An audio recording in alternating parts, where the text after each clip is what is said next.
Ang video na ito is para lang po sa mga gustong matuto po maglinis ng window aircon.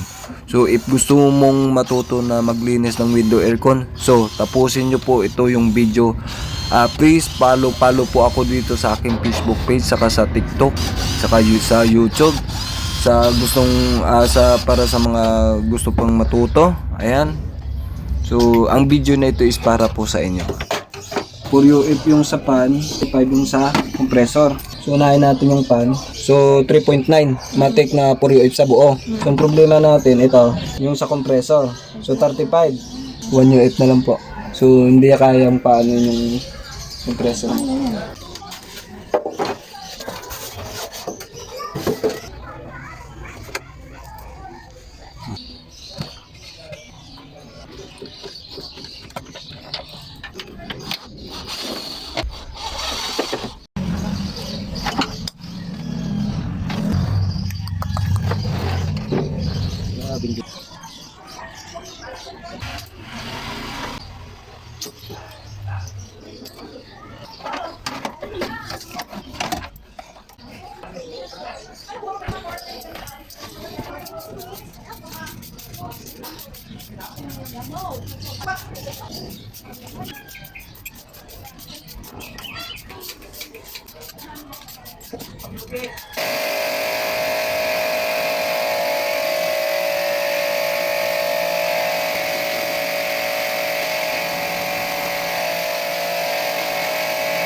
So I hope na patapos nyo po yung video na ginawa ko para sa mga gusto lang po matutong maglinis ng window aircon.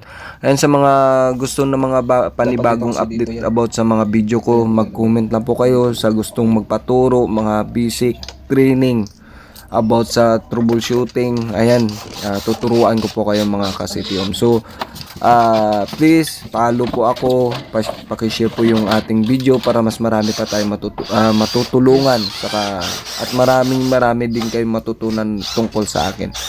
So ayan.